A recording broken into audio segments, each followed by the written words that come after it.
Yo yo yo, salut les turfeuses, salut les turfeurs, bienvenue pour un nouveau pronostic de Benoît Requin. Ok, place au pronostic du quintet du vendredi 12 mai, direction Paris-Vincennes pour le prix Léo Trop Attelé, 2850 mètres, 15 partants, réunion 1, course 3, indice de confiance 3 sur 5.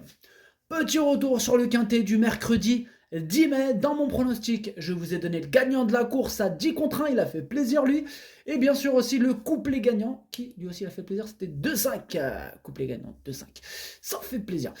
Cette vidéo, je la tourne avant l'arrivée du quintet de ce jeudi. Je reviendrai dessus demain.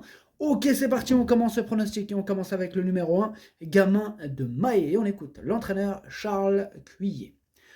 Gamin de Mahé a longtemps dû trotter le nez au vent, il faut effacer cette sortie. Auparavant, il avait aligné les bonnes performances.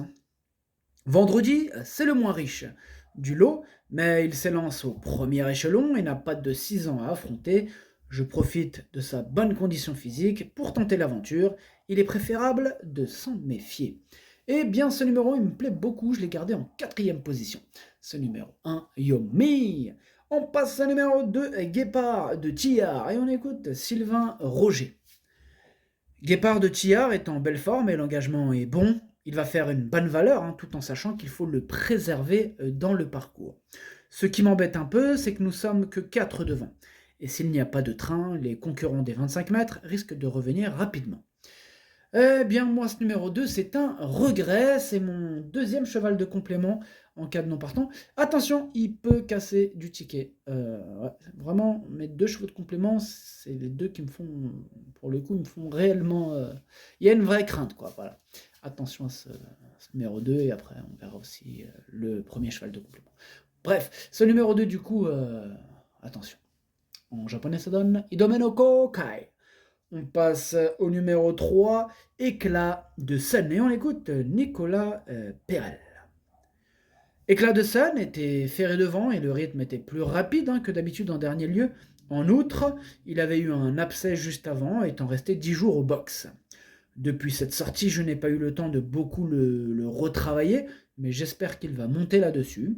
Ce coup-ci, l'opposition est plus forte qu'à l'accoutumée. On se fait plaisir en essayant de prendre le petit chèque. Eh bien, lui, ce numéro 3, en revanche, je ne l'ai pas retenu, mais c'est quand même lui le chef de ma petite liste des possibles casseurs de tickets repérés, donc attention quand même. Ce numéro 3, Kiken. On enchaîne avec le numéro 4, Gims Duplessis. On écoute Philippe Boutin, ou Gims Duplessis. Ouais. Gims Duplessis reste sur une prestation meilleure que ne l'indique son classement. Il semble sur la montante après avoir été victime de la maladie de Lyme. Il a mis du temps à s'en remettre. Je profite de ce bel engagement, à la limite du recul, pour le déférer des 4 pieds et le confier à Eric.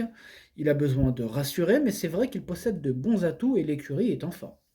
Eh bien moi, ce numéro 4, je l'ai repris, je l'ai gardé en bout de combinaison. Ce numéro 4, Nanaï.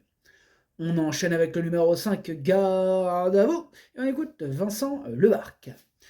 Garde à vous a heurté la roue d'un rival et n'a pu éviter la faute en dernier lieu.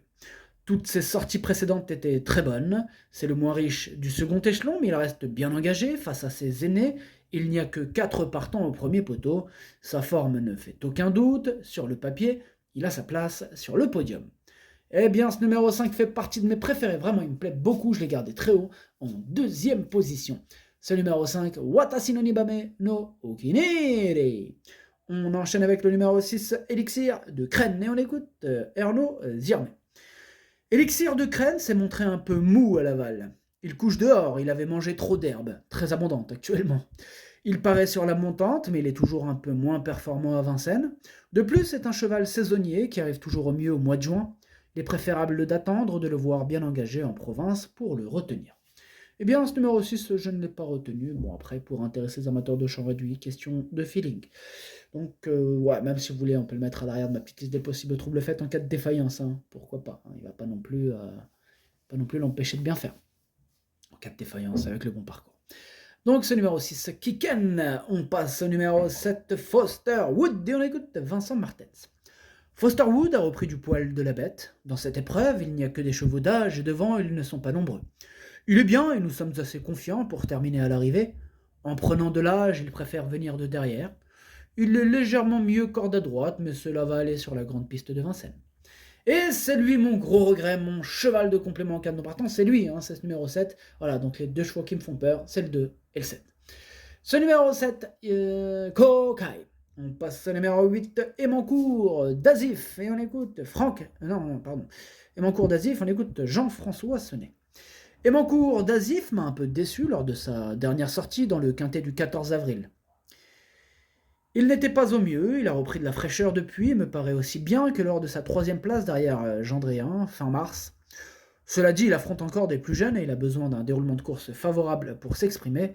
Avec l'aide d'Alexandre Brivard, une place reste à sa portée. Eh bien, ce numéro 8, lui, je l'ai gardé, je l'ai mis exactement à la 6e position. Ce numéro 8, Dokei.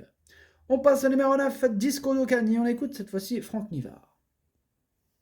Disco Docagne a vite rendu les armes dans un quintet semblable mi-avril sur ce parcours.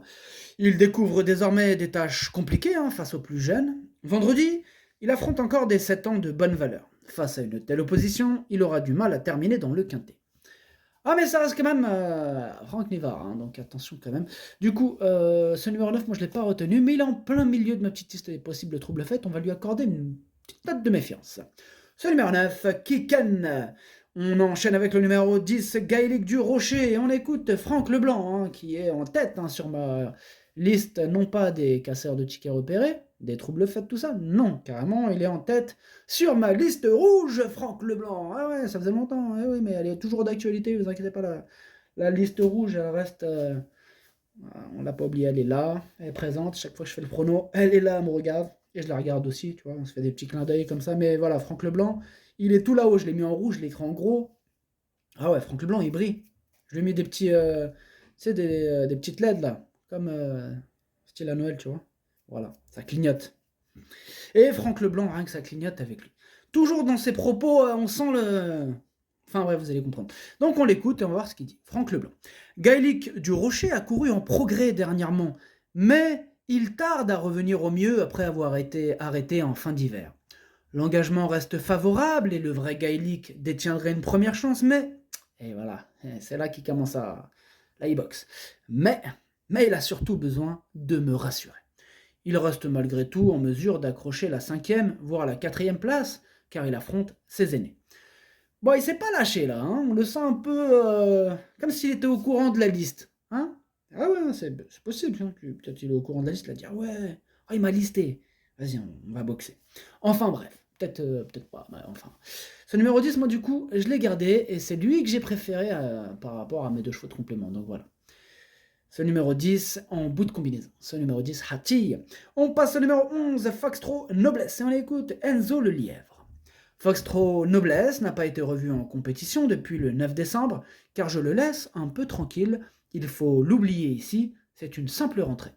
Bon, là par contre, je suis d'accord avec lui. Moi je l'ai écarté, donc énorme non pour ce numéro 11. Ce numéro 11 avec 4 queues. On passe au numéro 12, Filio de Loup, et on écoute Léo Abrivard. Filio de Loup a dû faire un effort en épaisseur dans le dernier tournant à Vichy, mais n'a pas démérité. Il paraît toujours aussi bien et l'engagement reste idéal, même s'il rencontre des 7 ans. Comme beaucoup de ses adversaires, il a besoin d'un bon parcours pour placer sa pointe, mais sa place est dans le quintet. De plus, c'est le prix Léo. Vous avez compris le jeu de mots, il s'appelle Léo, c'est le prix Léo. Voilà pourquoi il a dit ça. Bref, ce numéro 12, du coup, moi, il me plaît beaucoup. Je l'ai gardé très haut, en 3e position. Ce numéro 12, Daisani. On passe au numéro 13, Fanatic Flash, et on écoute Jean-Philippe Ravejou. Fanatic Flash est vite revenu au top après avoir été malade cet hiver, comme l'atteste son dernier succès à Amiens. Cette épreuve n'était pas spécialement inscrite à son programme, mais le lot s'est creusé. Elles ne sont que 4 à s'élancer au premier échelon. Il est en pleine forme et ne déçoit jamais. Il a encore un premier rôle à jouer, même s'il ne faut pas négliger les 7 ans. Bon, ce numéro 13, c'est tout simplement mon préféré, je l'ai installé en tête. Ce numéro 13, Okiniri. On passe au numéro 14, Gamin Jabba, et on écoute Jean-Michel Bazir. Gamin Jabba n'a pas toujours bénéficié de bons parcours ces derniers temps, mais il a également parfois manqué de tranchant. Sa forme est bonne et j'ai essayé de le préparer au mieux pour cet engagement sur mesure, mais j'avoue ne pas être sûr de mon coup. Il faut évidemment le retenir, mais il a besoin de me rassurer. Et c'est vrai qu'on est un peu dans le doute avec ce numéro 14, hein, voilà. Vous avez vu comment il est basé, il vous dit pas, il vous a pas dit de l'écarter, hein. Il nous a dit: «Bon, je suis pas sûr de mon coup, mais il faut évidemment le retenir». Ah voilà. C'est pas comme, les Franck Leblanc et compagnie des fois, par exemple, il va vous dire, «Vous pouvez l'écarter», il arrive. Non, non, non, non. Enfin bref, ce numéro 14, moi je l'ai mis en 5e position. Ce numéro 14, Do I. Et on termine avec le numéro 15, Freno, et on écoute Vincent Martens. Freno a eu des problèmes de santé, c'est une grosse rentrée, vous pouvez faire l'impasse. Et c'est ce qu'on a fait. Énorme nom pour ce numéro 15. Ce numéro 15, Caqueux. Le pronostic, ça donne 13, 5, 12, As, 14, 8, 4, 10. Merci d'avoir suivi cette vidéo. N'hésitez pas à mettre un pouce bleu si la vidéo vous a plu. Pour accéder à tous mes tickets pour la course du Quintet, rendez-vous directement en description de la vidéo. À jouer avec modération. Bonne chance. Chopez-le moi. Ciao.